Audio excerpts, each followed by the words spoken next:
Good evening, witches, warlocks, sorcerers, and adepts, to the newest episode of Knights of the Nephilim podcast, brought to you by my company, Celestial Oddities Radio. As always, I will be your host on this mystic and magical journey. My name is Frater Crow, and I want to thank you for listening in tonight. Whether listening live, streaming, or downloading this after the fact, any which way is fine, but make sure you click that like, share, and follow button from whatever platform you're checking us out from iTunes to iHeartRadio, Spotify, Google Play, Spreaker, Deezer, CastBox, you name it. We are on it, so listen where you feel most comfortable. But as you're doing so, click those buttons, because not only does that move us up the podcast community rankings, allows more people to find out about the show, but it also keeps you in the loop as new episodes air. And it keeps you in the loop as far as old episodes as well, to be able to jump through our past archives. So that way you never miss a thing, and there's something absolutely for everybody. We bring you 3 episodes a month. Thursday nights, 8 to 9:30 p.m. Eastern Standard Time, bringing on the best in occult authors, practitioners, ritual tool makers, and everything in between. So there is something for everyone that loves occult, so make sure you check it out. Spread it around to your friends and help us spread our message. We have a lot more in store for you. If you've heard us in the past, you know what we do, you know how we do it. Hopefully it resonates with you.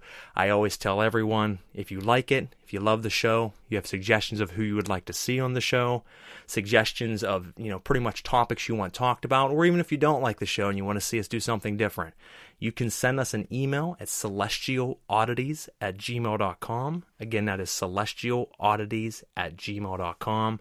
I answer my emails, within a couple hours every time someone messages me. So you're always getting a quick response, and I would love to hear from you, both positive and negative.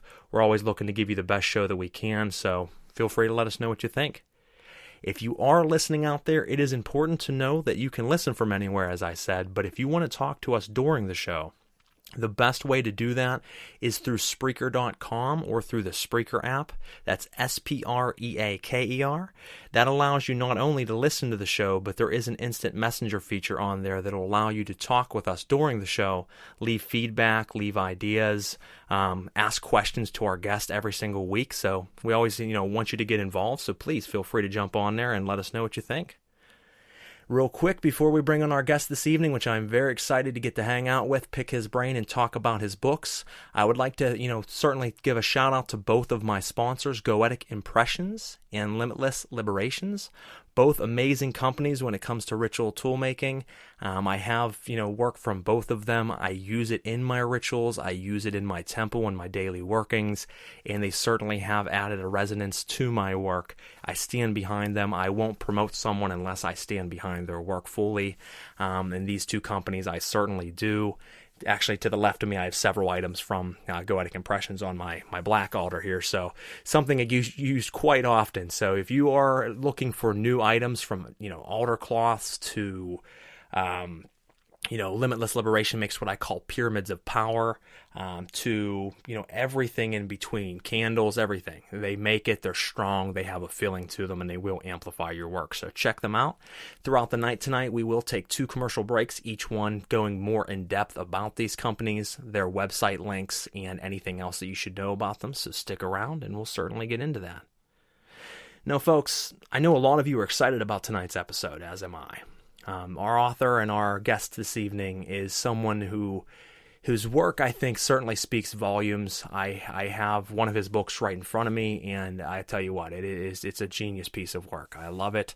I think it resonates with anyone who reads it. It's a great way to unlock the potential within oneself, release blockages, and obtain, that higher self, which we're all striving for. So I will let this man tell you about his work, about himself, and much, much more. And we're going to go ahead and bring him on. Ladies and gentlemen, Jon Vermilion. How you doing tonight, brother?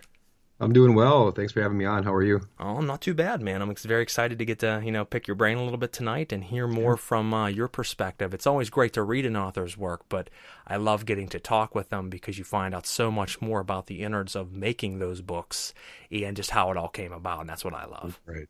Yeah, pick away, man. Well, I'll tell you what, I always start a traditional, as you know, and I like to just ask someone, how do you start out? I mean, what led you into the occult? What led you into spirituality? What led you into this path, and how did it transcend over time from where it once was to where it is now? Yeah, I mean it's a pretty long story. I'll try to cut it short. Basically, I come from a family that's pretty paranormally and psychically aware, I guess you could say. So a long bloodline of kind of witches and certain, Gnostic teachings of, you know, psychometry and stuff. So it usually comes from my grandmother's side on my dad's side. So we have a long line. So when I was younger, I was pretty much constantly a part of it. Since I was younger, I had really crazy dreams. These dreams were generally pretty frightening. At a young age, I had to have spiritual objects around me, in my windows, above my bed. You name it, I had to have them around me because to me, they brought protection. And the stuff that I was going through, even at such a young age of even being like 4 or 5 years old, I needed those things around me to feel, quasi comfortable. So all that kind of started at a pretty young age for me. Then I had a little death experience, I guess you could call it, like almost a near-death experience at the age of 8, which kind of solidified more of the whole other side of the veil. Like I was always pretty interested, even as a kid. That happened to me when I was, I think, like, it seems like forever now ago, but probably like when I was 9.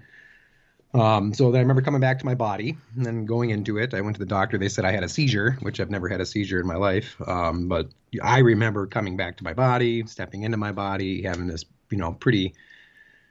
at the time, he was kind of scary, but it was a very powerful experience. So I pretty much was very into, I wouldn't say religion so much. I didn't like sit there and study the Bible or anything like that. I was really into more of the demonology side, more of the darker stuff.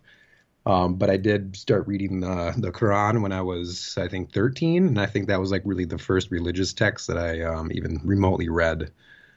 But otherwise, I was very into psychology and understanding the dreaming mind and all this kind of stuff, mixed with a ton of crazy experience throughout my life. But I would say the solidifying moment, what really kind of put me on the path of, let's say, writing a book about my stuff, would probably be after I had what I call a full death at the age of, like, I think I was 21.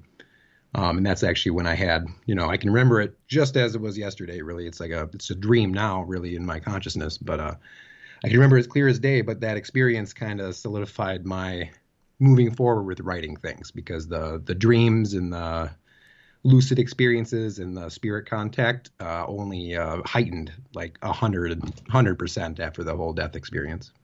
That's interesting, because I think that's certainly, you don't necessarily have to have a near-death experience to cross over, but I think in a lot of cases that certainly does help open something internally to see beyond what you once have. And I know a lot of people that I've talked to who have had some pretty intense experiences. A lot of them share that in common, that they've had a near-death experience in their life. I, being one of them, had almost drowned as a kid. Neighbor kid that near my grandma knew I couldn't swim. And I think the sick little bastard was trying to kill me, pushed me in the pool and stood there and watched me as I was drowning. And eventually I just stopped struggling and I sunk to the bottom. My brother was way up the hill, seen it, ran down and saved me. But after that, I mean, even as a kid, I always experienced paranormal and ghosts and things. But it seemed that I think that was definitely a trigger to amplify it, and it's never stopped since. So it's interesting. It does. How I mean, it works. It pierces the veil. It does. It pierces the veil. I had a pretty clear veil throughout my childhood. Like I was seeing apparitions and, having alien dreams and all these crazy things when I was a kid. I was drawing these little figures that look like aliens and UFOs when I was like 4 or 5 years old, trying to explain what I was seeing inside. No, it's awesome that it's weird when you look back at as a kid, what you feel and think about it then compared to now is so much differently. I mean, I seen it and I wouldn't say that I was always afraid. There was times I was, but it was just confusion a lot back then. Right. Yes. Lots of confusion. A lot of the things scared me because I had moments of like, I know the spirit now, but he would just manifest, you know what I mean? Like literally like full apparition, this is not like psychically seeing, I'm physically seeing this being. And, just standing there glowing blue, and that would scare me, so I'd be sitting there playing in like the den room or something. And all of a sudden this being would just appear and that would scare me, it would scare the living hell out of me at the time. Not knowing where it came from, and really my parents, I didn't grow up in a religious family by any means, but my parents, weren't negative about the situations. They're just like, oh, it's okay. It's okay. They didn't tell me it wasn't there or anything. They were pretty supportive. But I still didn't really, how when you're 5 years old, how are you going to tell somebody that, hey, I just seen this glowing blue apparition being just appear to me in the dining room? No, exactly. What's cool, though, that your parents did, kind of support that, and the fact that they didn't try to disregard it, because I think a lot of people have a problem, internally whenever they do start experiencing things, and then they're told that's not there, because then you're really confused. You're like, well, I'm seeing it. It doesn't seem real to begin with. How am I seeing it? But then I'm being told it isn't there. So then you start to wonder at an early age. You don't even really know what crazy is yet, but you're like, there's something wrong with me. And then you start to feel that way, and that's not right for a kid to feel. So it's great when a parent says, you know what, no, honey, there's something there. It's okay. They're there. Maybe the other kids don't see it at school, but you do. Right. And then that's nice. I think that leads, starts leading you down the pathway, because then you're not feeling like it's wrong. I don't think no matter what age, I don't think anybody's really ready for what I call real contact. You know what I mean? I there's a difference to me than pseudo almost your imagination takes over. I feel like a lot of people in the occults, their imagination takes over in a lot of their own experiences. They'll want to see something so bad that their mind will create it. You know what I mean? Yes. So then, and there's a different. Now, what are they experiencing falseness? I mean, no, it's real to them, So yes, there is some reality to it, but when there's what I would consider like real contact that really just shatters the damn veil, that's at any age, I think that's pretty heavy. Yeah, no, I mean, and I agree that, like you said, if someone experiences it, even if it's majorly driven off of their own desire and will to want to see it so heavily that their imagination takes over and they experience it, as long as to them it feels real, I mean, who's to say, it isn't real, because what is reality? Right. But as long as they take away something from it. As long as they take away something from it. It might be themselves, maybe it is something there, who knows, but you are correct. There's differences between, I think, people letting their imaginations create and manifest something in front of them compared to something just full-blown showing up. Right. Right. Sometimes whether you're asking for it to show up or it just shows up in your ritual space or wherever have you, sometimes things show up that you're like, oh shit, I didn't call that. At that point, you're like, okay, this is legit real. Now, I know that actually brings me to a question I wanted to talk about tonight, which I already kind of know where you stand on it, but for our listeners out there, what is your perspective when it comes to the spirits being just a current of ourself, or them being an actual external being? So I guess I don't want to say the atheistic standpoint, but what depends on the spirit. It depends on the spirit. A lot of them are just self-created egregores, I feel, inside of people. They, like I said, if God did not exist, man would have to create them. So if people want something so bad, they're going to create something for it. I know my experiences don't come from me looking for them. They don't come from me standing in a circle saying a bunch of ooga booga and wanting a spirit to come to me. Mine were considered like infiltrative. So I had spirits forcefully contacting me in dream states. Okay. Those beings are not me. I know those beings as not just me, because I've had experiences that have proved otherwise, But I feel no matter what, I mean, as far as you go up to it, I mean, everything is you. If you want to get to the whole philosophy of it, you can go to the highest level of consciousness and know that you are God. And in that aspect, everything is you. The microphone we're speaking in front of, is us. Even the mundane, the flowers is you, So in the end, it is all you, but that doesn't mean that there isn't separate forces that are also aware that they are you as well, if that makes sense. No, it does make sense. And I know we talked about something similar with one of my past guests, that it got deep, and I'm like, you know what, I don't know if anybody's even following us right now, but we're getting each other. And it really goes back to the Hermeticist look of it, that, I mean, all is in the all, and the all is all. I mean, everything is a part of the ultimate consciousness, and if you look at it from that aspect, we are all the same. We're all one, even though we are individuals. So I mean, at the end of the day, all spirits, whether they are their own beings or not, are really us. But I do believe some act independently of you triggering them, as you said. They contacted you at moments you weren't expecting them. That's not like you're sitting there saying, I'm standing in the circle, I'm summoning, I'm doing a Goetic ritual. It's, hey, we're here, we want to talk to you. Right, yeah. And there's the ones that, I'm generally had those experiences with, they're beings that I'm connected to energetically anyway. I just didn't know that at the time, so it was it felt a little infiltrative, it was more like, hey, we're here because you need to, wake the hell up and it's time to do the work. So it's a little different in my case. I know not everybody has those kind of cases, but I was kind of set to start having those kind of experiences. And I mean, I could write books after book after book after book of, me when it comes to experiences and certain, pretty out there sci-fi type stuff, that I think even the cults, the occult world's not really ready for, or they have a hard time even believing in. So, but I just tend to know that the experiences don't really outweigh the actual information and the how-tos, so I've found myself, instead of, relaying experiences so much, more relaying information. I felt that was the best way to do it because in the end, it's not about me or what happens, what spirits are communicating. It's about the information and how it's applicable, and if it changes somebody's life, you know what I mean? Like nothing makes me happier than waking up in the morning and seeing multiple messages saying, hey, I got your book and this book has changed my life. No, I agree. I think you said that perfectly. It makes all the horrible experiences I've had and all the great experiences I've had, like, really show no weight, compared to somebody saying that it's had an effect on them. And that's really what you're in it for. And I mean, that's what you need to be in it for. I'm the same in that regard, that I could fill notebooks of experiences and weird happenings that have happened to me, but that's not going to change your life or help you. Right. That's only going to be you hearing the wild shit that's happened to me, and that's great. That's cool right. stuff, but it isn't going to affect you. But if you say how to maybe get those experiences for yourself and how to awaken that inside of you, that's going to speak volumes. And that's what I try to do when I talk to people. Is people be like, "Well, what have you experienced?" Well, it's not important what I've experienced. Right. But let me tell you, I have experienced it. It's just, but I want you to experience it, and you certainly do that with your books.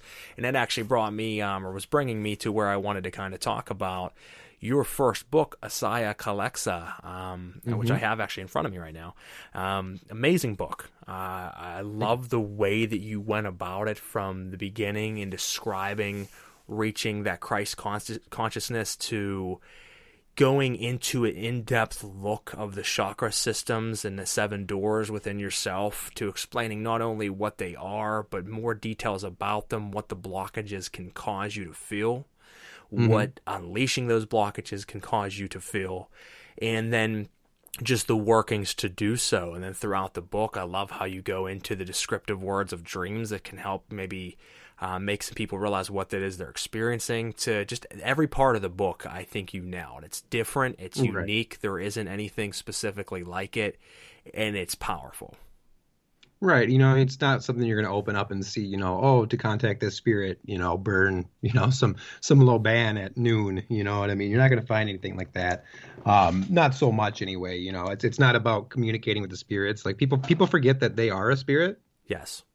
And that spirit matters more than all the others in the end. You can have your friends, you can have your cohorts and your entourage, if you will. But in the end, if you're failing yourself, you're also failing them. Agreed. So, I feel a lot of people get in the occult, especially, you get people that on both sides, you get people that leave the left-hand path and go to the right-hand path, and you get people from the right-hand path that leave and come to the left-hand path, but generally speaking, a lot of the people that come into like the left-hand path and deep occultism, they're generally pretty damaged in the first place through like trauma or some experiences that have led them away from certain aspects. And that's, that I feel goes for everybody. It led it to me too. I didn't get into religion because my experiences weren't all hoity-toity, love and, Jesus-y. It was not like that at all. So I didn't really get into religion. So there's certain traumas that I feel bring and kind of gravitate people to the occult material. So I feel Asaya, yes, it's a grimoire, but I almost feel like it's a self-help book, kind of, a self-help book for practitioners, for a practitioner to remain in their own right and to keep balanced and make sure that they are primed for their, I guess you could say, their best workings that they could potentially do. I agree. I feel like it's a strengthening the temple in order to be able to do further rituals. You can go about summoning this and that all day long, but if you yourself as a spirit, and you said that perfectly, are not strong, then you're never going to have the strongest work you could. But if you focus on strengthening that inner temple, at that point, then what you can do becomes endless and stronger each and every time you do it. And I think a lot of people, as you said, do overlook that, where they jump into the occult and they're like, I want to summon this demon and I want to summon this angelic realm. And that's great. That's beautiful. There's a lot that goes into that if you want to do it right, too. Like. Exactly. Well, people try to take shortcuts on everything. It's just like anything in life, though. That goes into that, the proper name, the proper gematria. There's a lot that goes into that, So I feel that even just jumping into the occult and grabbing a book and performing the rituals, it's semi-quasi dangerous to a point. There's a lot of information that has been kind of hidden away from people in the occult. You can find stuff on Magic Squares. Sure. You can go open the Book of Agrippa and see Magic Squares all you want. But how do you open them? How do you use them? How do you use them? How do you work them? What do you do with them? Do you just stare at them? Is the numbers there proper? There's so much to them. And there's the same with sigils. To me, it's almost dangerous to practice a system that's been, several hundred years old, where people don't know the common understanding of the culture or the time period. Yes. So I feel modern day occultism is kind of in a place that they need something new. They need something real. They need to know what they're doing. Not so much of the demons or the spirits or the angels that they're working with, but really like what are they doing at a metaphysical and a cosmological aspect of their own cosmology. You know what I mean? Their own center sun. Like what are they doing? What kind of words are they speaking? What kind of sigils are they bringing? What kind of symbols are they doing? What symbols, if people bring in out symbols, what do they mean? There's so much that goes involved with it that I feel people kind of overlook. And it's skipped by most people. And unfortunately, folks, and listening out there, and they're probably not going to like this statement, is, and I hate to say it, but 90% of the shit being put out right now is recycled. Let's see how quickly we can bang out a grimoire bullshit. It's generalized. I call it generalized academia, and there's no problem for that. It has a place. I think academia, it totally has a place. But for like a practitioner and like the real working stuff, like you kind of have a hard time finding that. You do, So it's not readily available. And I feel Asaya Luxa at least creates a very strong foundation to start understanding energetics. And it does, and I think that's important. Where your mind's going, where your energy's going, what kind of experiences to maybe expect, that kind of stuff. Well, and like you said, I mean, people jump in. I look at it from two things. I've told people before, the big thing about magic is doing it, because so many people just read, they just research. They don't ever jump into the circle or ever jump into the temple. They just read. And there's nothing wrong with that. If you want to be someone who's just in it for the theory and in it for the history of it, that's fine. I know a lot of people that are into that. They're not actually practitioners. But you have people that are like, yeah, I'm a magician. But they're like, okay, when's the last time you did a ritual? I never have, actually. You can't really call yourself a magician at that point. But at the same, so I always tell people that the key to doing it is doing it. But I think people go from 0 to 100. They go from not doing it to they're like, I formed an evocation circle last night and started calling out devil names. And I'm like, I'm like, that might not be the best look. And now I'm bleeding into a sigil of Hecate, I mean. Exactly. And that's the thing that people don't see is, and it seems that nowadays a popular thing, right or wrong. I mean, if you're experienced enough, I think some of these modern grimoires that say you don't need the original circle and angelic names, that could have some bearing to it if you are a very strong practitioner knowing your inner temple, like we talked about, and you're versed. You can form your own mentally without needing a physical circle around you. But when they're telling people starting out who've never done a ritual in their life, you don't need the angelic names, you don't need the circle, you don't need any of these things. Just jump in and start saying some ends and start calling on some demons and write out some sigils, and I'm like, oh, that's probably not good at all. No, don't just make a circle and a triangle and then just randomly speak tongues. It probably wouldn't be the safest bet. And that's the problem with it. Is like you said, is this generalized academia? It has a place. I mean, just people want to put out books, they want to sell numbers, and that's great. But at the same time, when you get to the root of it, how many of these tomes actually have heavy weight behind them that are truly giving you vital information, or like you said, dissecting, okay, you want to do evocations of spirits or invocations, Well, let's not talk about what names to speak. Let's talk about the process of how it works, why these tools do what they do, the hows and whys, and everyone skips that. Everyone just goes into, here is another book of the same 100 fucking names that everybody else has talked about in the last 100 books. And that's the problem, is it's over and over and over, and I got shelves of it. Yeah. And that's just a shame. And I'm more of I'm a pretty technical practitioner. I have lots of notebooks. I'm constantly writing something. I have tons of manuscripts that I'm still plucking away at, but I don't like kicking out anything too fast. My first 2 books were pretty fast because they were almost pretty much written. Asaya Luxa was really started being written probably about almost 15 years ago. So that's when I started really compiling the stuff that I was learning, and my stuff didn't come from learning it from somebody else. Like the stuff that I was learning, I would say quasi remembering, I guess, was being shown to me in dream states or by certain spirits that were coming to me. So when I started keeping notes and all that, I decided to start compiling it, and that was really the birth of Asaya Luxa. And Zakael, Stargate of Christ, was it's how you actually say the Christ. It's not really Christ. For those that have never, been privy, like haven't read my work or understand the Christ consciousness, I'll explain that right now. It's not like Jesus. It's not anything like that. Christ is more of a title or a consciousness level. It's an energy that runs both horizontal and vertically, so people can feel it both emotionally and spiritually. It's just a vibration. It's not a being. It's not anything like that. It's just something that you attune to. It's a form of anointment. So with that being said, Zakael, the Stargate of Christ, was is advanced mirror workings.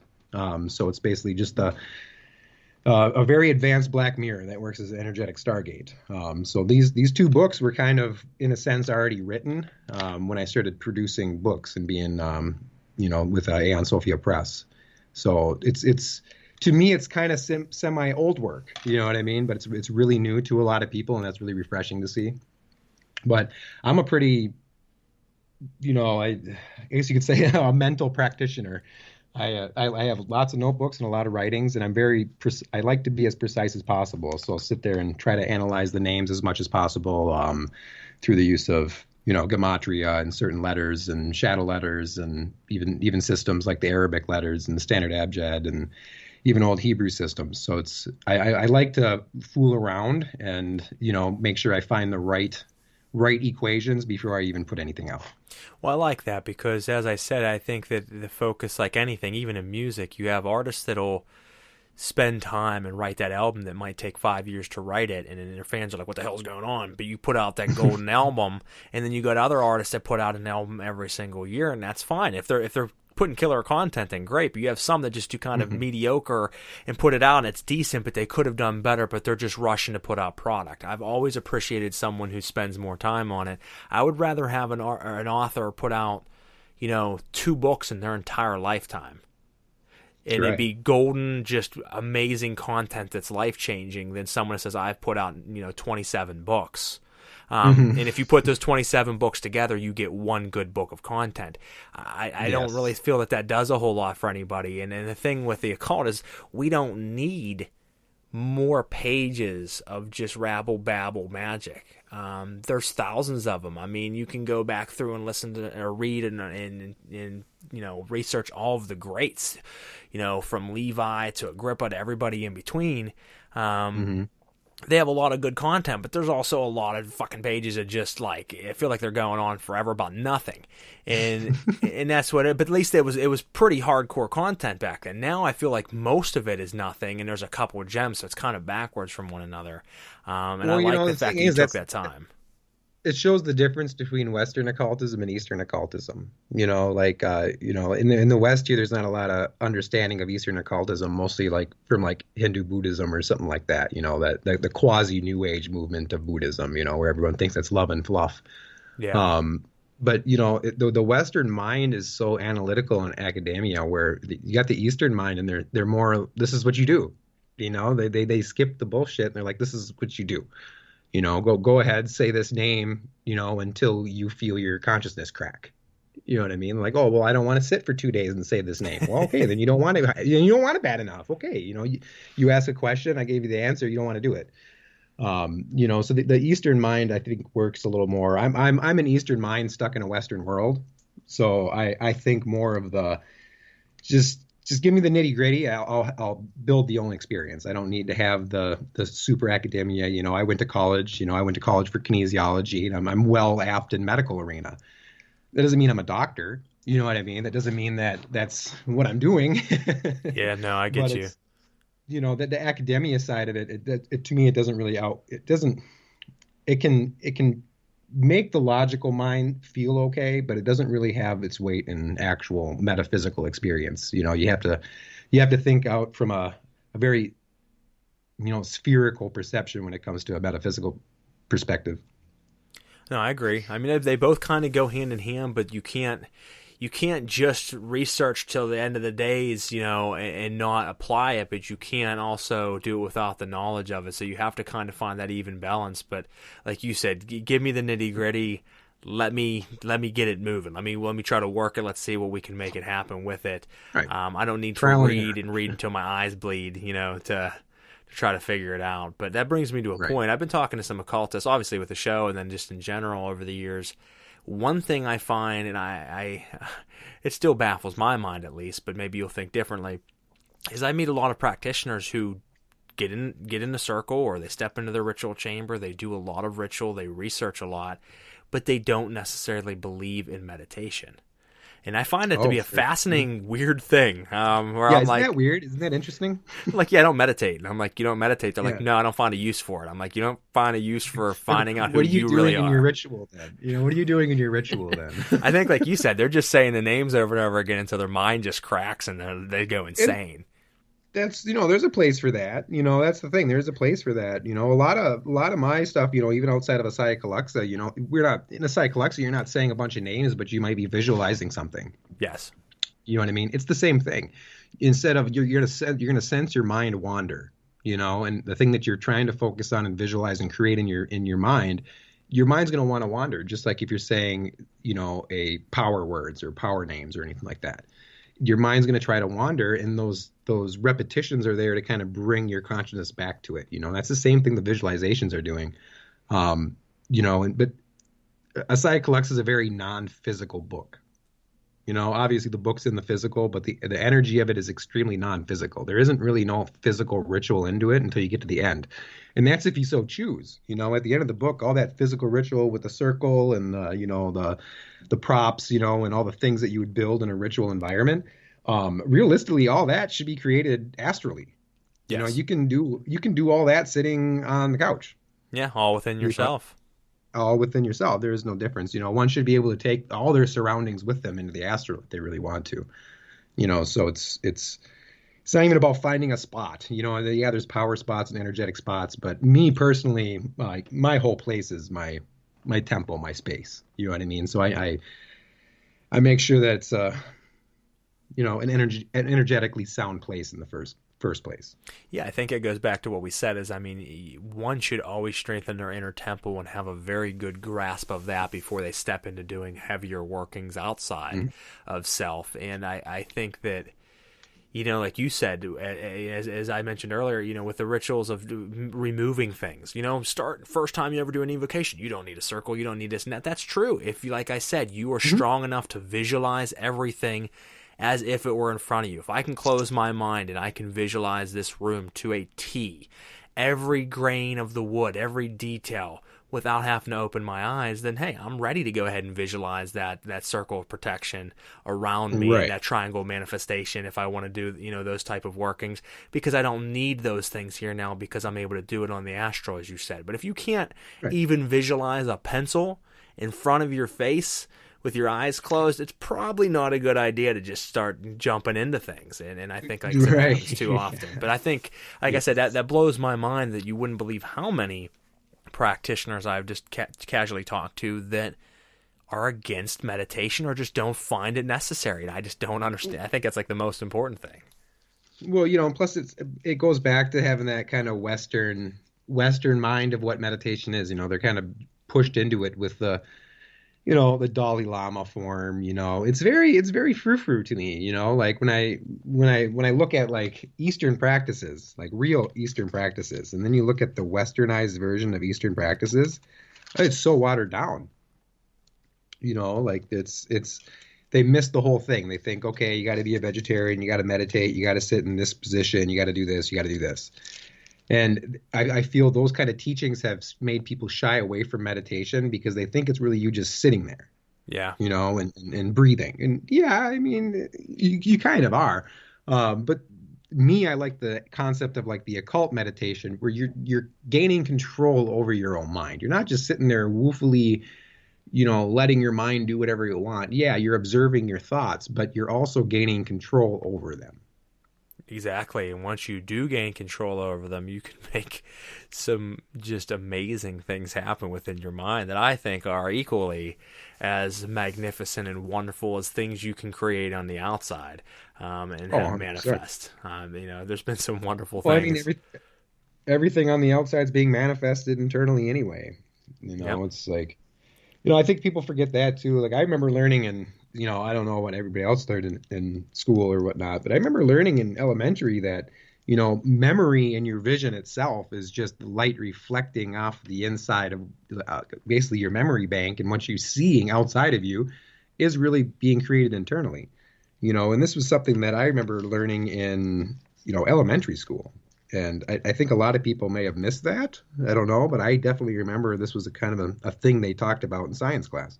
Yeah, I mean, everything's really just reflection, like you said. It really is. You're seeing the light reflected, but it's all really internal. And it's right. We just see it on an external basis. The human body's a very limited contraption, but it's very, very unique. It is very unique, but really people, I think, forget that it is just a vehicle. I actually put a post up either yesterday or today about that. I put up a lot of different posts about this specifically is people forget that this world and what we are, as you said, they forget that the most important spirits themselves, they think that this body and mind is them. Like, I am Frater Crow. Well, yes, I am. But at the same time, that is just a name put to a vehicle, put to a mind or a GPS. That is not at all who I am. And people don't understand that. I think that's the hardest thing for a lot of people to grasp is everything that you think you are is things that you created for yourself. 100%. Yep. And once you lose that, once you can debunk that and start to pick that apart and shed that, then that's when the real inner work begins. And when you start to really work that inner work, like I said, it really amplifies the power of what you can do. But so many people overlook that, or they get lost in their own ego.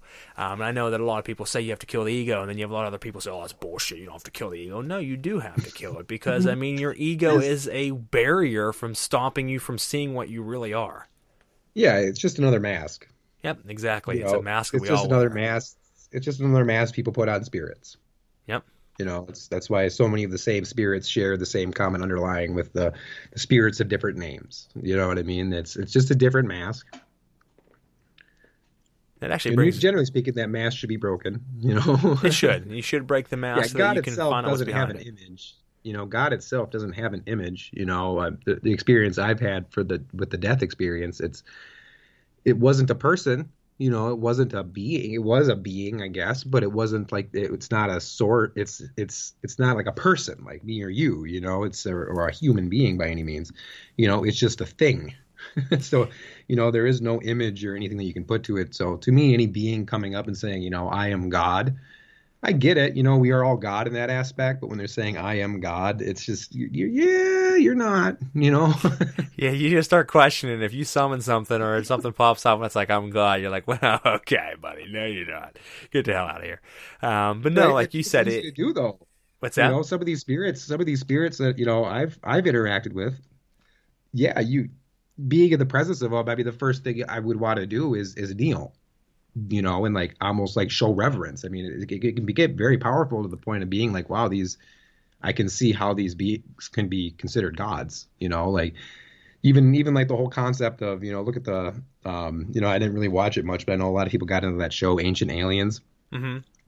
And the whole ancient space gods and stuff like that. Well, I mean, yeah, if a being showed up in these amazing technological feats and showed up in your let's say just showing up in Washington, D.C., yeah, I mean, it would be really easy to look at a very advanced, spiritually advanced, technologically advanced being or race as a form of gods, and generally speaking, that tends to go down to the self-servitude of the person. If you're going to bow down to something outside of yourself as your god, well, you obviously don't see yourself as that yet. And I like how you said that, though, because not these days, but in earlier workings, that's exactly what would happen. Whenever I would, that's I mentioned before, and I draw a lot off of traditional Goetic evocation because I liked working the Solomonic style. That's how I started out. So I am into the rules. I am into the names. I am into the extensive work that it takes to summon rather than just jump in there. But when some of these things would appear, you almost do want to bow down in reverence because your reality was just shattered to a point that you're like, oh wow, like, okay, and then you just want to bow, like, thank you for showing up. But as soon as you do that, you lose all control of the ritual itself because now you've handed all control over, and there should never be handed over, even if it is the most amazing being you've ever witnessed or could ever witness. You want to show appreciation, and you can even show reverence, but I wouldn't bow down and call it a god, because then you've given it all power, and you really proved that you believe yourself is meaningless. Mm-hmm. But there's some ways that people have pacts with certain spirits that you'll still have to give them their due. Yeah, they will get it one way or another. If you don't live up to it, shit'll start going wrong. Yeah. Yep. Don't sign pacts, ladies and gentlemen, unless you're ready for it. Especially I said, don't sign pacts out there, ladies and gentlemen, unless you're ready for it, because you will have to live up to your end of the bargain. That is one true thing I will say about it. In Hollywood, they always like, he signed a pact with the devil and he's coming to get his due. Now, that's actually real shit. They always over-dramatize a lot of things, but if you do make a spiritual pact with an entity, I would live up to anything that it asks or that you say you will give, because it's not like it's going to show up in your living room and tear you apart, but I can tell you that shit in your life will start to go wrong left and right, and you'll be like, what is going on here? And it'll fuck with you in a way that you don't realize. Whether it's an external being or it's you just fucking with yourself, it will happen. I've always been one of kind of excess in that, if I'm going to, give a spirit an offering or, some being something, that it requests, I'm going to give it more. I'm going to give it something bigger. I'm going to give it something even better almost than what it asked for. You know what I mean? It's not, if they ask for a skull, it's not going to be a fake skull. It's just not going to be a resin skull. It's going to be a real skull. No matter what I have to do to go get that, I'm going to go find it. I agree. I don't play that fake game either. Whether it be, human, whether it be, owl, whatever, there's always ways to try to at least go get something that the spirit would want. No, I agree. I do the same with my workings. I don't. That's always a thing for me too. Is I know it's cool and it's gothic-y to have like fake skulls on your altar and shit. I don't do that. If it's going to be a skull, it's going to be a real one. In fact, I have a human skull on my altar right now. It's legally bought, ladies and gentlemen. But it is there. I wouldn't judge you one way or the other. and that's a part of it. If I'm gonna use something, I'm gonna make sure it's legit. When I make an offering, I make sure it's legit, and I go over, like you said. I made a very special offering the other night to Hecate, and I went all out. I mean, it wasn't just like, here's a piece of bread. It was, I'm gonna go all out. In fact, out back, I still have a spot in my yard where the offering is sitting. I'm letting it kind of marinate for a few days before I got there and bury it. Although it snowed like a son of a bitch, so I don't know how I'm gonna bury it now. But I believe in going all in to give more than your due. So if I say I'm going to give you this, I'm going to give you 5 of them instead of 1. Right, and that's I think that's the best way to go looking at it. Because. You got to think about, let's say you asked me for some kind of gift, and I bought you something completely different. You might accept the gift and be like, oh, thanks, quote unquote, it's the thought that counts, but in the end, it really wasn't what you were looking for. You know what I mean? And I can say right now that spirits aren't going to be inhabiting a resin skull. They're just not going to be inhabiting a dead material. Even though a dead human skull or an animal skull might be dead material, to people, there's still a lot more life in it than a man-made contraption. It still has energy of past life in it, so they can use that. But if you give it, if you give it an epoxy resin skull, it doesn't do anything for it. Yeah, I'm not saying that, that stuff that made by man doesn't have spirit or energy or can't house spirits at all. It's just, they're generally more of that machine-made synthetic process. Now if somebody sat with clay and formed something with their hands and, made it a totem type aspect like that, that's embodying your own spirit, and then the spirits that are around you while you're making that. It's also absorbing that energy at the process too, So I'm not saying that all man-made stuff doesn't have spirit in it, but, there's a big difference between a Lemurian seed quartz compared to a melted down glass quartz. There is, and I think it's also a big difference between store-bought and personally made, like you said. If you were the one sitting down, putting the time and the intent into making it, creating it, painting it, then you know what? There is a lot of vibration and energy coming from that. So that is, in my eyes, a valid gift. But if you're going to the store and you're going to like Michael's and buying arts and crafts, and just bringing it home and throwing it on the altar, I don't think that that's going to do much, because a sacrifice or an offering should be just that, a sacrifice. It should be something you care about, and something you put your energy and feeling into resonates your energy and feeling. It's a sacrifice that, hey, I'm giving you this thing that I spent 15 hours making, and once I'm done, I'm going to destroy it in your honor, in your name, rather than I went and spent $4 at the store. I'm going to give it to you. I don't give a shit if if I throw it away or not. It doesn't mean anything to me. It has to mean something to you, because if it means something to you, then it resonates. The one thing that I do step back on from that is, I'm not against bloodletting. I'm not against offering a deity my own blood in certain rituals, and I certainly do so. But there gets the topic a lot of times of people saying, sacrificing of animals and things of that nature, and everybody's got their own background and their own beliefs in that. I personally don't do it. I don't feel the need to do it, but I know that a lot of people think that's causing more pleasure or more happiness from the spirit itself to want to do more for you. That is not true, at least from what I experienced. What that does is the taboo nature of you doing that amplifies your own vibration and causes you to experience it at higher rates and more intensity. It doesn't change anything that the spirit's doing for you. It's that whenever you do that hiddenness, that darkness of it, I think pushes you over the cusp, and it launches people. And that's why people do it. Now, I don't feel the need to have to do it. I can get there without having to go out and fucking kill a goat. But some people like doing it. I mean, some people, that's their thing. But I know a lot of people, believe that you have to do that. What is your thoughts, first and foremost, of any type of blood offering and any type of ritual? Well, I mean, it's a magnetic fluid. So it doesn't really matter what blood you're using. It's a magnetic fluid. It's really all that based down to it. It doesn't matter if it's coming from what have you, it could be any kind of animal, it could be you, whatever. Either way, you have to strip it down to what it is at its base metaphysical property, and it's a magnetic fluid. And you're going to need magnetic fluids if you're going to do real work, and there's a certain science behind it. You can't just sit there and just sprinkle blood everywhere. There is a actual science and operation behind the whole thing that's it's not readily taught. So it is a magnetic fluid, just like you would need an electrical fluid. Electrical fluid, whether that be like a sexual fluid or, even some waters are considered electrical in nature, even though water is more of a neutral formation. But there's a lot of ways that you can make different magnetic and electrical fluids. So is blood always needed? No. But does it work really, really well? Yes.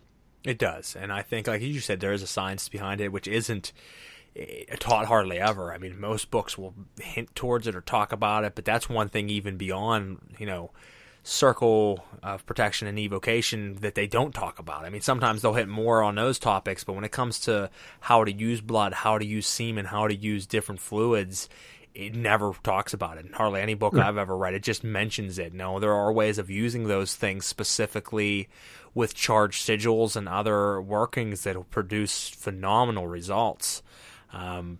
But it isn't something readily taught. Right. It's interesting. It is, but you got people messing around with it. It's fine. I guess that's up to them. But it's just kind of, a little dangerous if you don't know the whole thing, and the occult's really easy to get into and think it's really cool. And, it's edgy, all this kind of stuff. And when, someone like myself that's lived this life for many, many, many, many, many times, yeah, it's not so much of a, it's not a weekend thing for me. it's a daily thing, all day long thing, for my whole life. So there's definitely a definite science behind it, and it's the science has been clouded through experience and the glory of the spirits itself, I feel. Yeah, no, that's very true. Before we get caught away any further in the conversation, I do want to jump into our first spotlight on one of our sponsors. So first and foremost, I'm going to jump into Goetic Impressions.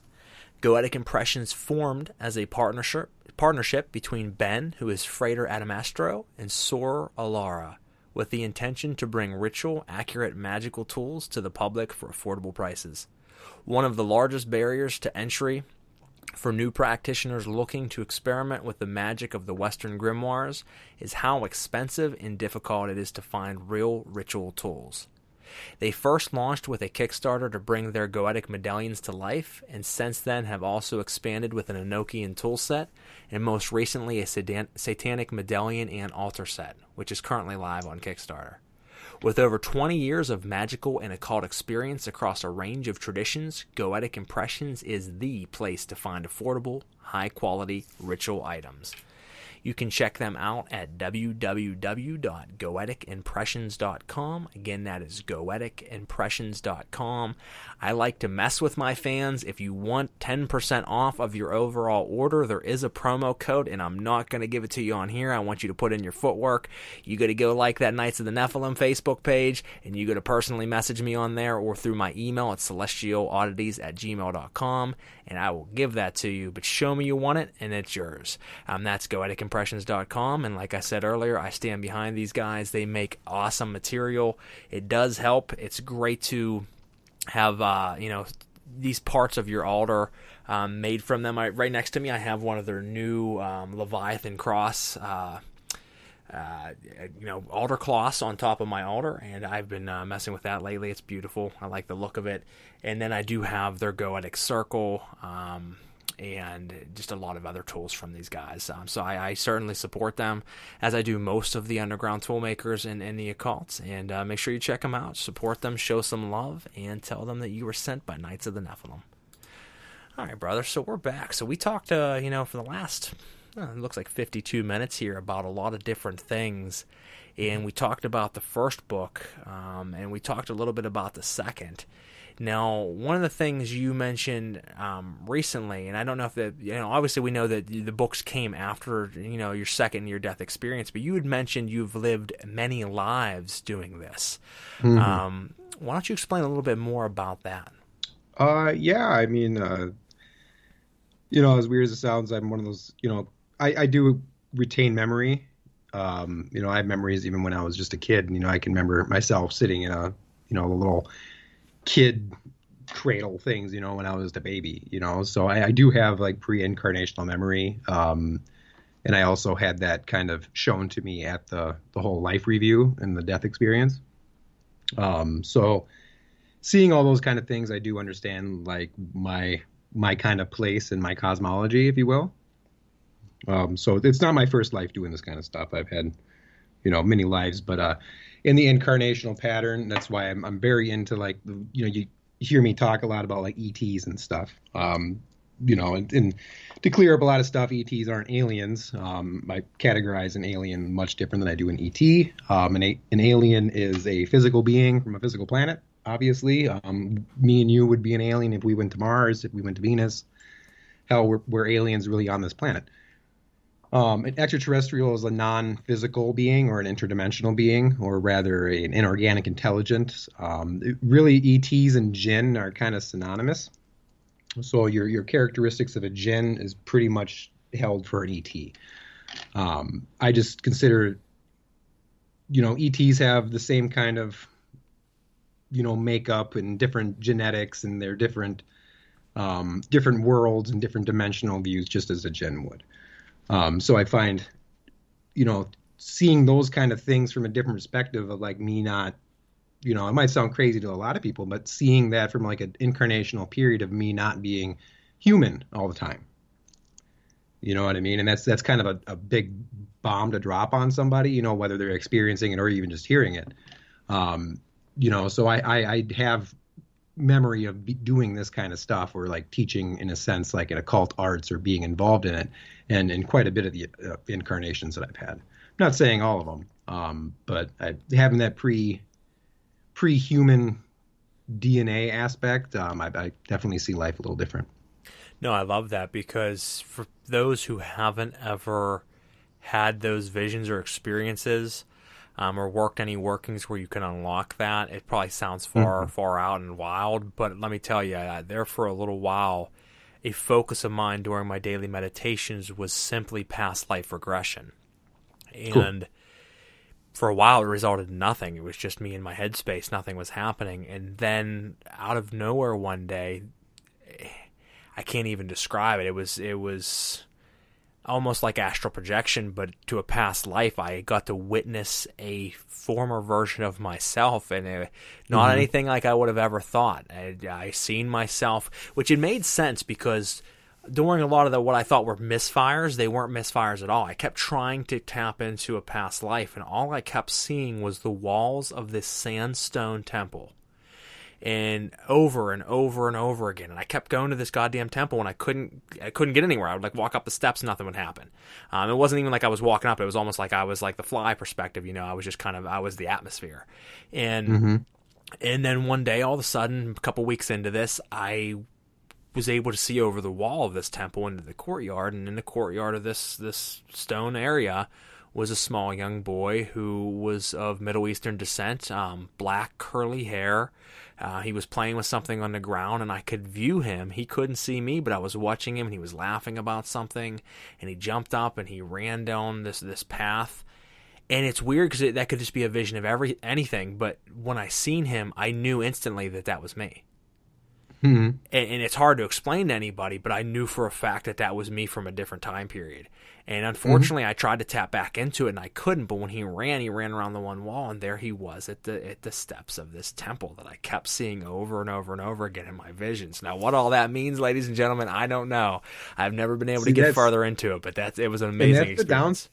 And that's the downside of past life regression, or finding out your past lives, because I'm in the position of thinking that it's always not good to know them, because it can take away from the now. Yeah, the life now. You get people that glimpse like, oh, just imagine, if you went to past life regression and you found out you were just this brutal, horrible killer. You know what I mean? And you witnessed yourself doing all this stuff. Coming back from it, how would you feel about yourself? Yeah, because even though that wasn't you, it was you, because it wasn't the flesh vehicle that you are now, but it was still the you. You never changes. Right, and people can take that experience back with them. You know what I mean? So now that previous experience is now in their current experience. Yeah, sometimes they don't blend well. Yeah, it has these timeline blends that's not always good. I went through it with mine. Like when I was going through this whole, remembering of all those past lives, and really, I didn't just take them for granted, like at face value. I spent years in constant meditation. I was very secluded for a long time, meditating 8, 10, 12 hours a day, in constant states of that. So, I'd made sure I knew myself. I made sure that I questioned the things I was being seen or being shown. I questioned everything. And after just kind of putting it all together, it really took a kind of a toll. You're like, okay, if I was that being, why am I this now? You know what I mean? It brings in a lot of these questions, but there are ways that you can harness that knowledge, that you realize that you're still not a different person. You're still not a different soul. You're that same soul, and all those experiences are you now. So I don't really look at even past lives as past lives. I kind of see them all simultaneous. Yeah, it's all like it's all, in the timeline, it's all simultaneously happening pretty much at the same time. It's just a different channel. Yeah, time is highly not linear. We might be, in 2020, but adjacent to us could be 1850. Exactly. It's a very silical, vortexual looking thing.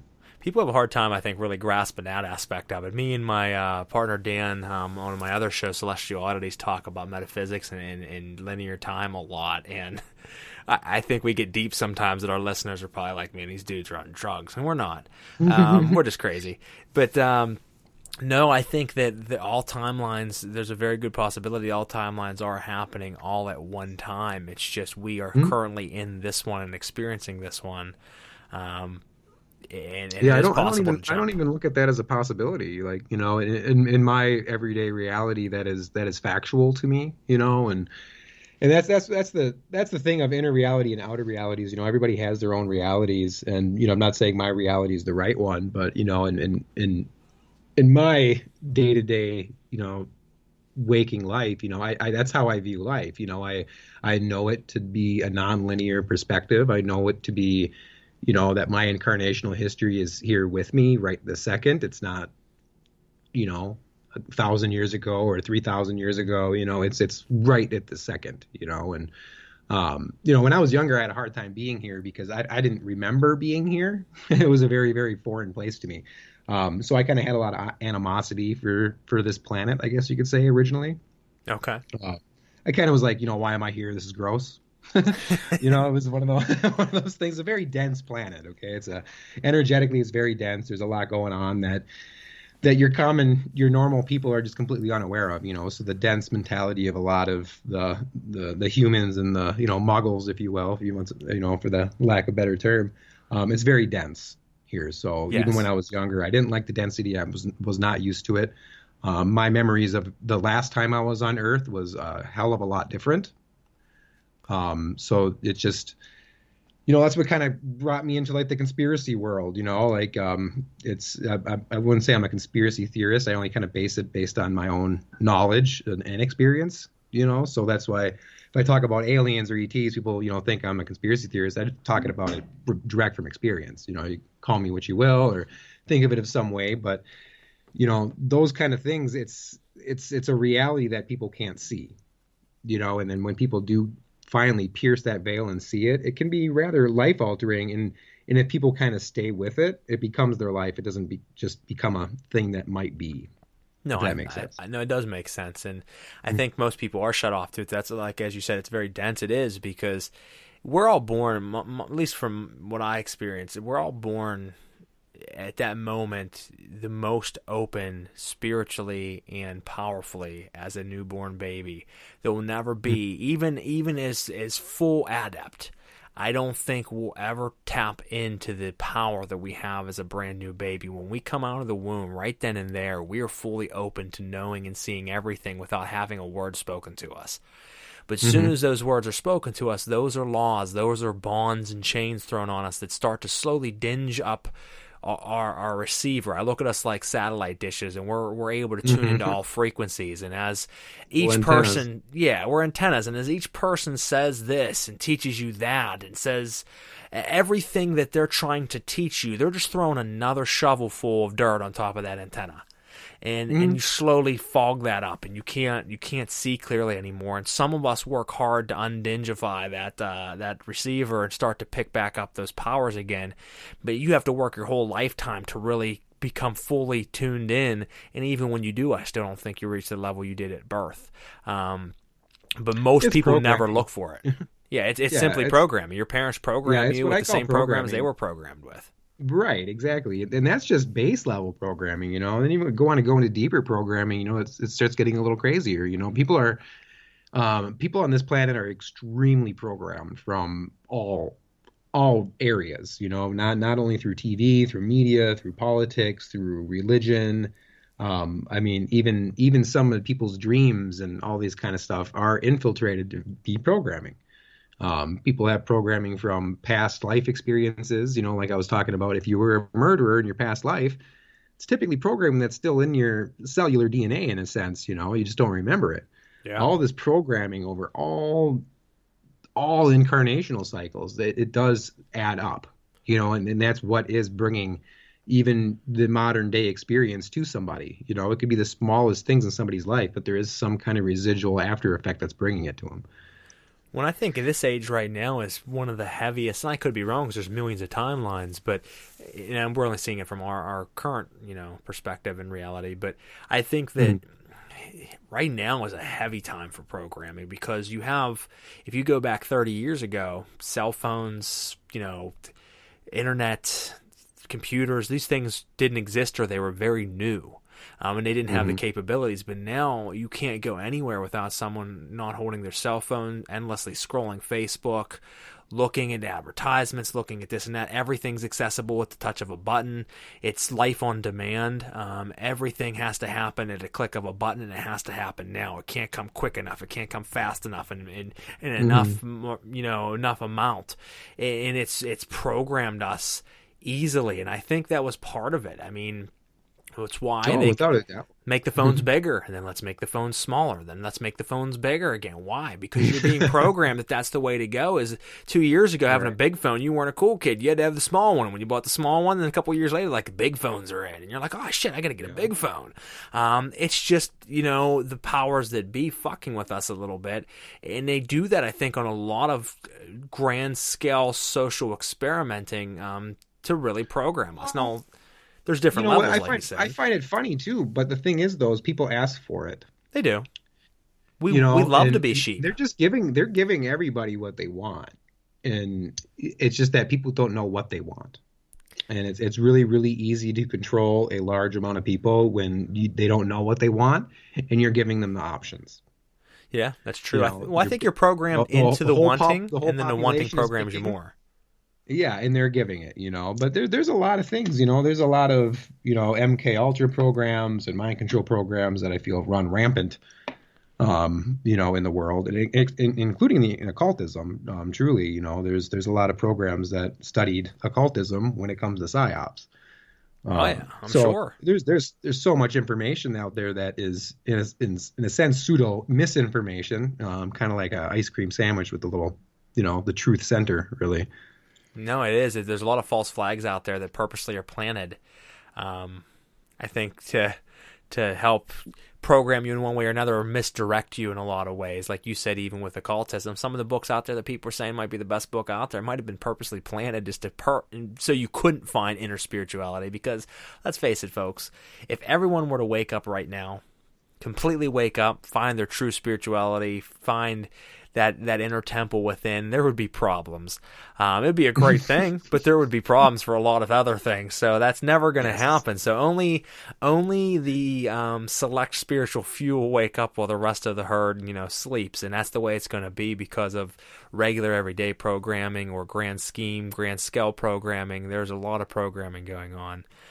Right. And there is, and it goes down to, kind of breaking the programming, just pulling away from it. The same with politics, pull away from it.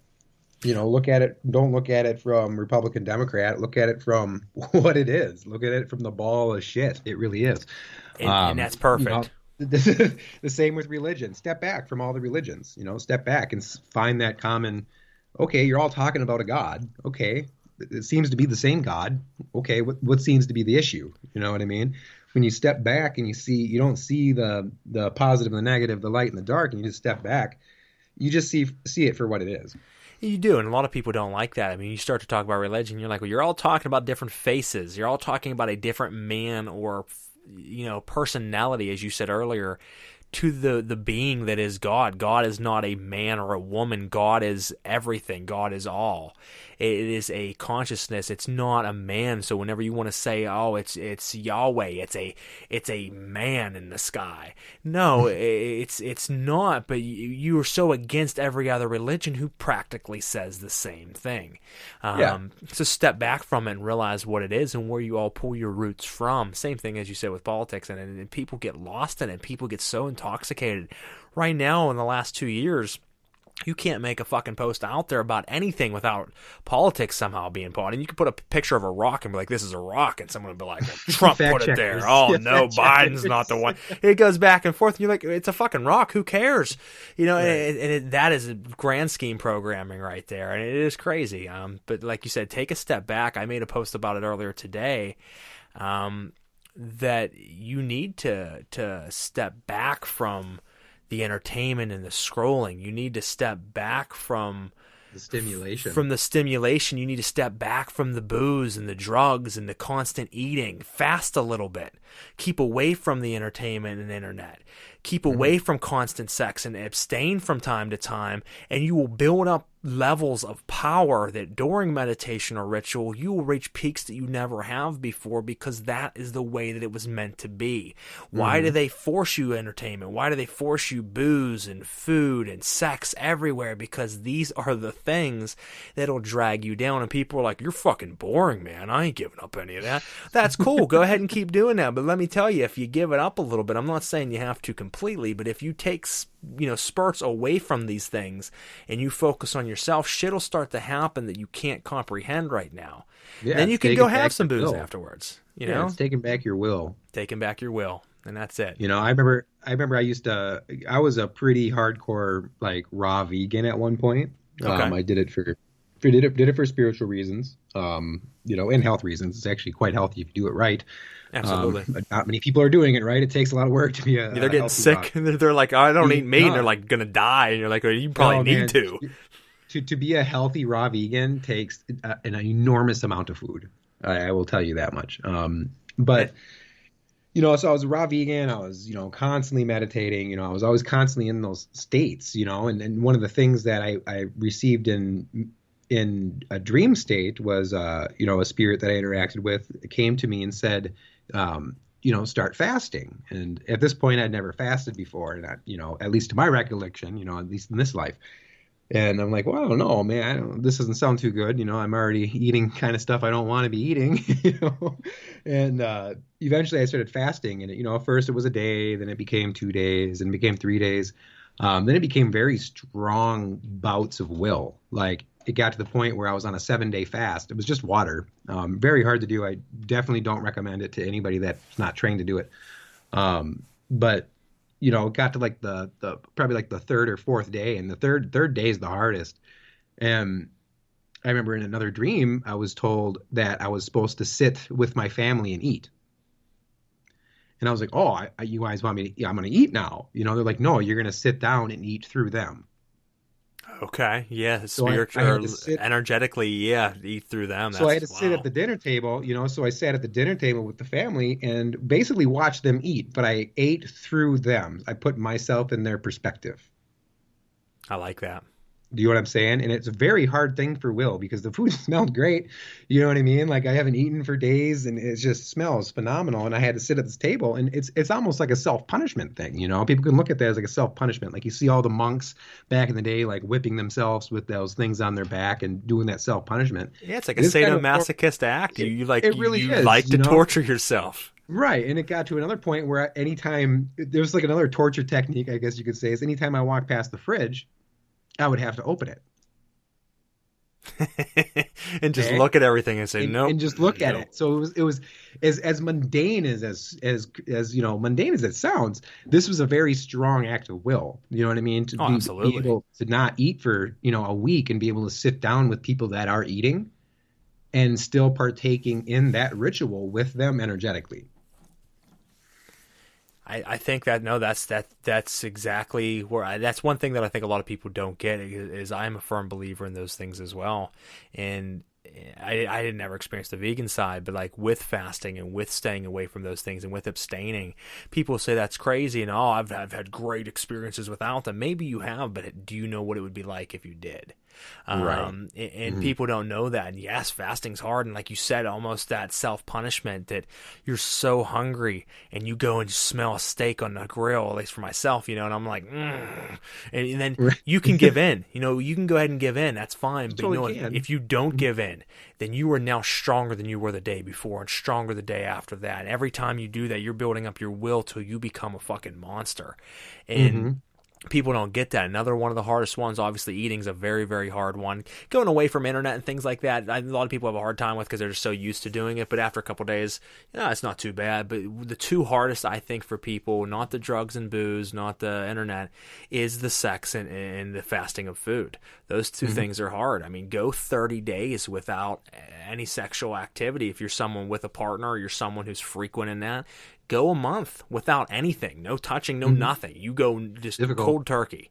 And let me tell you, the amount of energy you will build up is phenomenal. And when you step into the circle, as the slogan of my show says. That whole celibacy thing goes for self-stimulation too. So if you're sitting there, masturbating, not having sex, it's the same thing. You're still expelling the energy. Exactly. You can't. The only way I would say that it would be okay to do that, which 99% of the people can't, unless you've mastered the technique, is if you never expel the seed, but you retain. And there's Hindu teachings of Tantra and other Taoist Tantra and things of that nature where they will teach you that you can have as much sex or as much ejaculation as you would like, but you never actually ejaculating. Now nothing ever comes out. You're able to retain the seed, but you get the stimulation and feeling. And let me tell you, you got to be a goddamn Jedi master to be able to do that.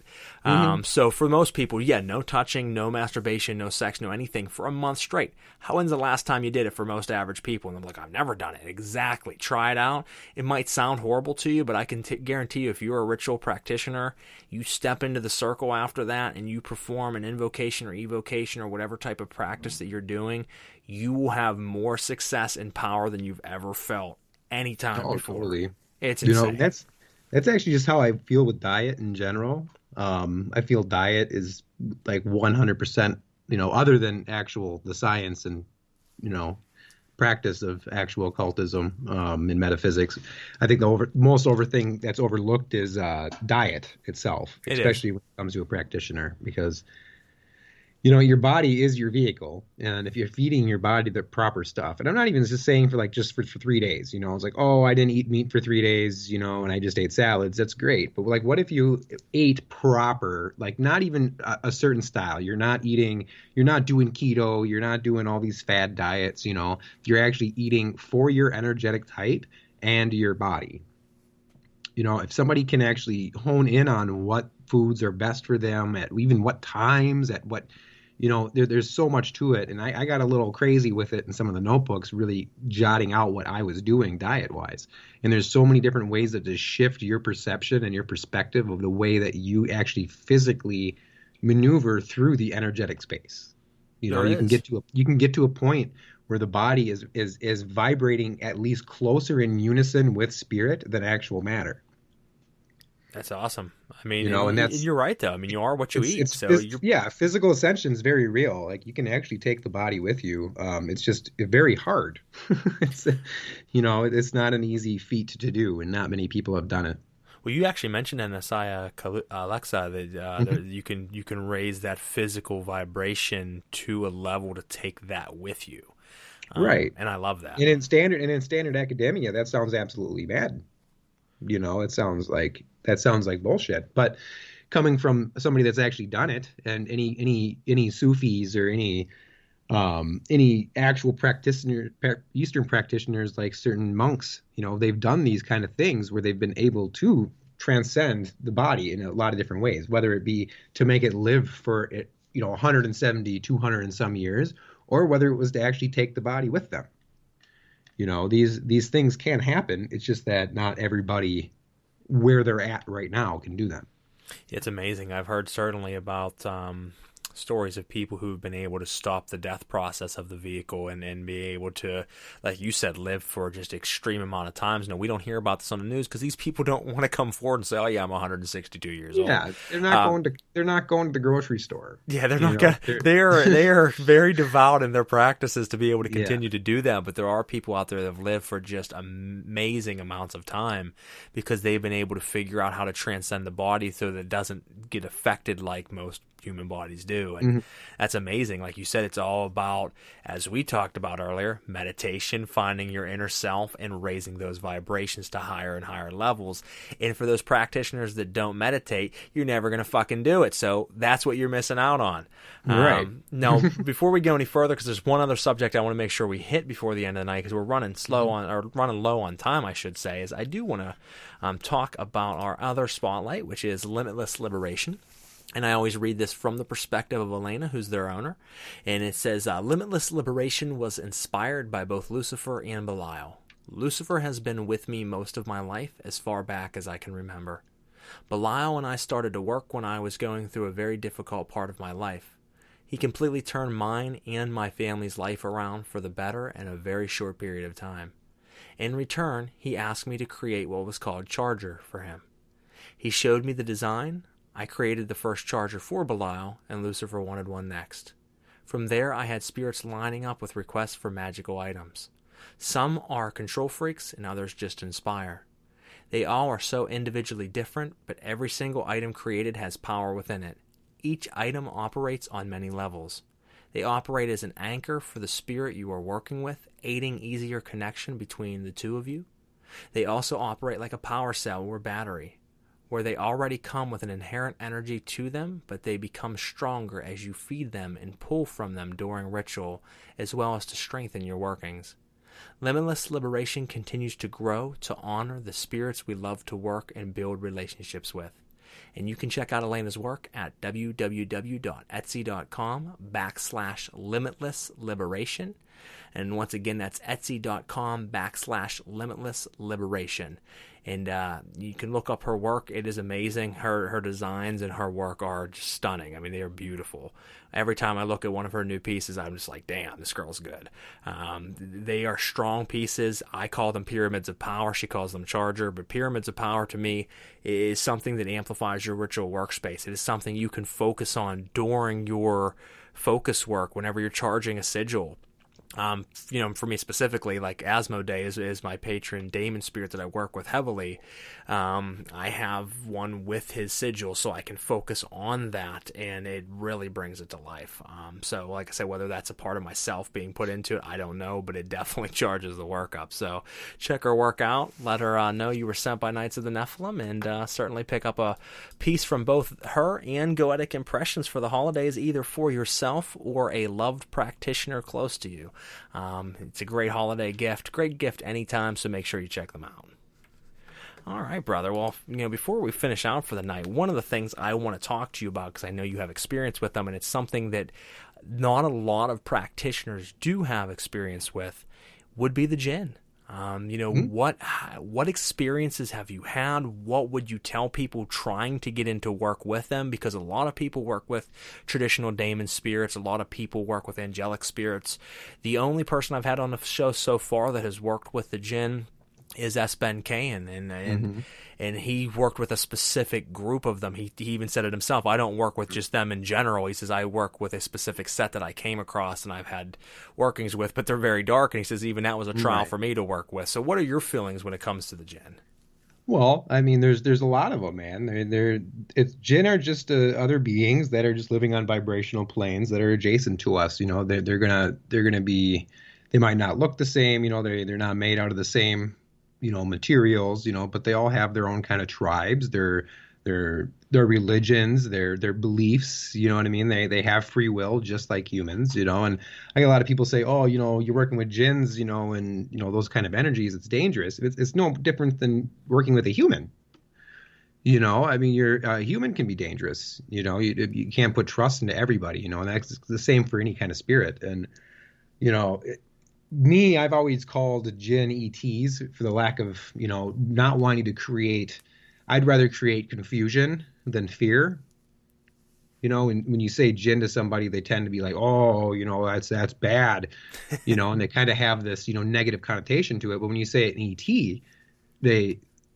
what strikes is confusion. They don't like, what do you mean ETs? And at least it opens up a thing to at least bring in a different light of it, and it's really, the jinn are just inorganic beings that have influence on a lot of different dimensional planes. They're not angels, they're not demons. It's so that's why, somebody like Ben Kayan, he works with a certain tribe of them. It's kind of like a certain council of jinn that he works with, and it just happens to be that they're on the darker side. Not all jinn are on that darker side. You have jinn that are Christians. You have jinn that are Muslims. You have jinn that are Buddhists. You know what I mean? They all have their own type of religions. They all have their own forms of technology and worlds. So it's really no different than what we see as humans on this planet. It's just interacting with them. You're not interacting with them physically, per se.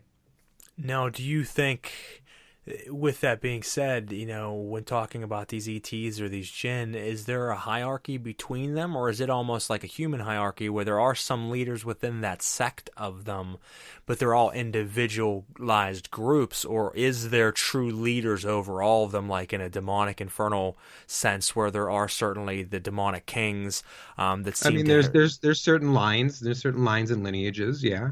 There's definitely some lines and lineages that go back a lot farther. Okay. And they would kind of be considered like, the firsts or whatnot, or the elders, or, you can throw any name that you want with it, but there is definitely some lineage, it's, and people can hold that lineage, you know what I mean? So it's, when that kind of lineage goes back, even pre-human ancestry, that's really where you're popping into the whole ET and jinn stuff, in lore, the jinn are made out of the smokeless fire and humans are made out of clay. Jinn were made before humans were, so if you look at the cosmology of it, and even in the human, history, there's always that, where did humans come from? It's because humans were really created, for consciousness to kind of come in to experience within a physical setting. So the jinn and humans and angels, they're all made out of different parts of God. You know what I mean? We all have different makeup. So that's really the thing that differentiates them. No, I like that. We might be carbon-based, but what about the sulfur-based beings? Like beings like ETs that they consider grays. You get a lot of people talking about the grays. The big black-eyed alien-looking beings. They smell like sulfur. If you actually have an experience with them, they smell like sulfur. And it's not because they stink. You know what I mean? It's because that's just what they're made out of. To us, we stink. Carbon-based life forms stink to them. Yeah, no, that makes sense.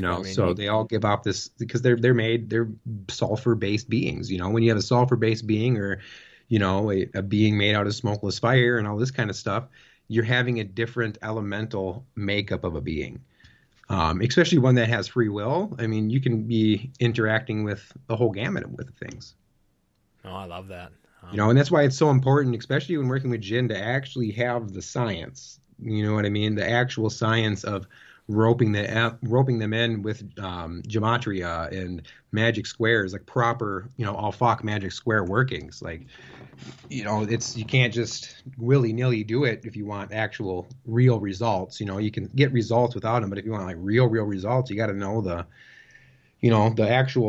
nitty-gritty. You have to know the science and the technique, to really do it proper. And that's actually why we created, Sufic sorcery and the Order of Al-Hashin that we've, seen me post on Facebook and around. And it's really to bring back that Sufic tradition of metaphysics, and people take the word Sufi and they might bring a picture in their head of like, some dancing Arab dude that just likes to dance, or some poetic poems that somebody might like to say. But really the mystery of metaphysics is held within the lineage of real Sufis. And real Sufis, they tend to, they're from everywhere. They're Christians, they're Muslims, they're Buddhists, they're Gnostics. There's Sufis found everywhere, and Sufi's just about somebody that has peered the mysteries and understands the actual sciences. So you're not going into a working anymore, being like, okay, what do I do? Okay, I'm just going to say this and do this. There's actually a numerical formula. There's actually a precision-based thing behind it that whatever you're working with will come. Whatever you're working with is going to be there because it's so precise. And this is, what we're bringing through with the new website, Sufic Sorcery, and that way people can go and take classes and actually learn, real cosmology, like real working cosmology, real Rohani letters, or like magical scripts or shadow letters. They can learn shadow letters. They can learn Alfaq gematria, which is actually real based magic squares and how to operate the magic squares, all the way up to jinn operation, angelic operation, and demonic operation, to really pull somebody into those spheres properly and successfully, because it can be, rather intense to do it right. Yeah, the as you said, it is a science, and if you can still get results by mixing, unknown, unweighed out components here and there, and maybe still have a result. But if you look into the science of it and mix the exact quantities of things that are needed in the exact formula and way that they're meant to be, you have a more potent result. It's even when you're saying a name. If you're not saying the name properly, you're not saying the correct numerical vibration that's interacting with the fabric. And Absolutely. if you're talking universal construction, you kind of have to be mathematical. You have to be precision if you're going to really wrap it in. And when you're interacting with the fabric of reality and energetic vortexes, being as numerically and as phonetically sound as you could possibly get, really strengthens that portal. It does. I mean, as someone who was a member of the Golden Dawn, I'm no longer, but I mean, as someone who was, the vibration of names over time, I learned how important they were. That I was doing certain ceremonies mostly correct, but wasn't hitting every vibration. And then once I toned them in and started to, the amount of energy and feeling and change in the atmosphere was undeniable from just changing certain pitches and vibrations. Because, as you said, it's like a mathematical equation. Those vibrations are hitting exact vibrations, which cause exact results. And it is exactly, as you said, a science. It's a spiritual science. And sometimes, it can be, it's at its science root, it's pretty intense. It's very structured, and you have so many different forms of metaphysics wrapped into a bunch of different orders. You know what I mean? But I found in a lot of those orders, they're not teaching you. It's almost back to teaching academia. It's teaching you the same names that have been said over and over again that aren't always proper. Or are they really the names of the angel? You know what I mean? Like in my understanding, in my tradition, it's everything has many different names. So let's take for example, Archangel Michael.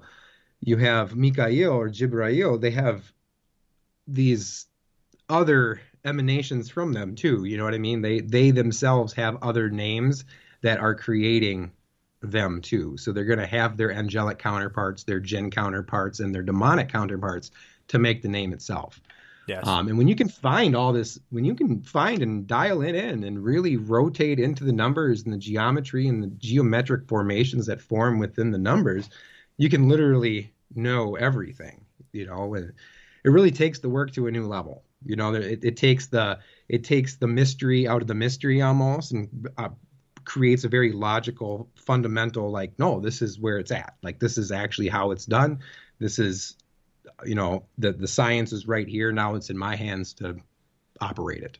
Yeah, you're not just shooting in the dark. You're dialing in the scope and you're hitting dead on. I mean, you're hitting bullseye. You're not just hoping to hit it and just taking a shot and saying, "Oh, no, I got it," or "Oh, no, I didn't." Because that's the problem. Is I think a lot of practitioners will do 20 rituals and they'll have that one great one, and that'll be enough fuel to go through the 19 failures. But it doesn't have to be 19 failures and one success. It can be 20 successes if you know and how to dial it in correctly. Right.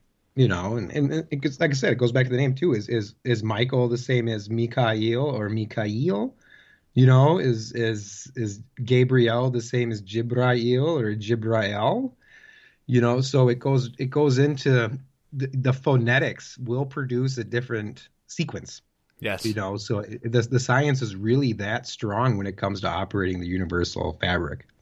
I agree. I've certainly experienced that myself, so I stand by that 100%. But well, it looks like. And to answer your question about jinn in general, I mean, a lot of jinn know these things. Yeah, I mean, I guess they would, wouldn't they? Yes. They're like, he's not saying it properly. I'm not showing up. All right, I'm gonna wait till he gets the formula correctly. You might get something though. You might get something. No, I've had it even with demon evocations and invocations that I work with, that if I was doing something a little bit improperly, I would still get a response. But when I fine-tuned it in, the response was, on steroids, that it was the true response. That was the thing. Starting out with Solomonic, I never had anybody teaching me. I just read old grimoires of Solomon. And I'm like, all right, well, there's 20 different fucking versions and 80 different languages, and I'm like, I can't figure out what's what, and I had to take a guess on some things, and then over time I'd find another tome of it that explained it further on that piece, and I'd be like, oh, well, that's what I was looking for, and I would start to piece these things together, and then all of a sudden these results would happen, and then over time I was able to fine-tune it, and even still, even with Arundel Overman's newest version of the illustrated full greater or lesser key of Solomon, there's things I read in that I'm like, his perspective or his translation on that is different than I've worked it for years. And as I told him recently, I like to start over with things. Even though I've been doing this for years, I told him with his book, I'm going to start over with the Lesser Key of Solomon as if I was a brand new practitioner and run it exactly as he says, with his formula and his workings and his tools of how he describes.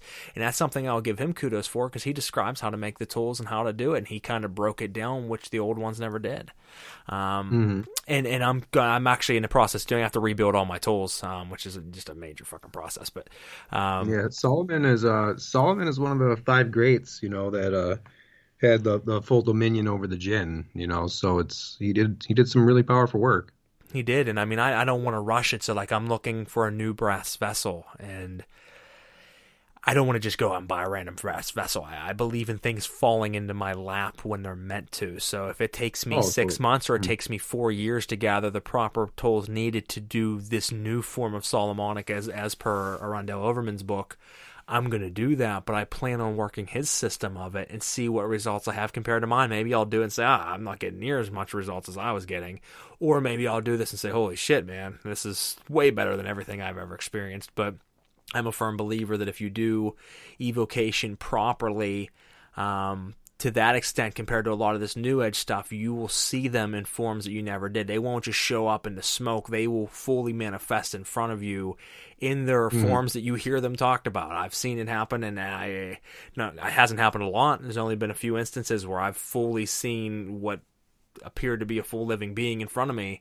I've seen many faces in smoke. I've felt them. That's casual. Sure. It happens a lot. But I mean, you can get them to fully show up in dragon form, riding a fucking unicorn or a dragon. I mean, it'll happen. And whether that's a piece of your mind or not, if you do the workings properly, it seems to cause the change that is missing from a lot of modern working. So, as you said, it's all about that science. So, ladies and gentlemen, do your research. Don't rush it. Take your time. This isn't something that's meant to be, rushed. This is something that is a life-changing and lifestyle that you live. And as John said, many lifetimes. Many lifetimes. Yeah, many, many lifetimes. And the thing is if you want to be a successful practitioner, want to be, an adept, then you can't just perform a ritual once a month or on a weekend or read casually here and there. This is an everyday thing. For some of us, this is our life. I mean, we read and meditate every day. We perform rituals every single day. And that's what it takes to slowly start to carve away and understand things to a higher and higher level. And as you do that, you'll open up a lot of gateways and a lot of doors. So before we run out of time here, John, because it looks like we're running out, so why don't you tell us where we can check you out at and anybody you would like to thank before we close out? Yeah, a couple places. You can check me out on my personal website, thevioletgateway.com. I have generally where you can go buy books. That they're all sold out, but there'll be more eventually. There you got some forums. You can check out some videos. There's some meditation videos on there that go along with the Asaya Luxa. Also some services that I offer that are pretty unique, and they're very deep reads for, various subjects. The second would be the new SuficSorcery.com website, which is the home of the Order of Al-Hashin, which is a Sufic order that we are now, it's connected through lineage. So it's actually real teachings. This is not your quasi-Eastern or Western philosophy. This is actually a lineage philosophy that's held through actual lineage in the Sufi currents. So people can go to SuficSorcery.com and they can sign up for pretty advanced lessons, up to 16-hour course hours and, 10, 12, 13 weeks of actual face-to-face lessons on certain concepts such as cosmology or Rouhani letters or the Alpha Gematria that I was talking about.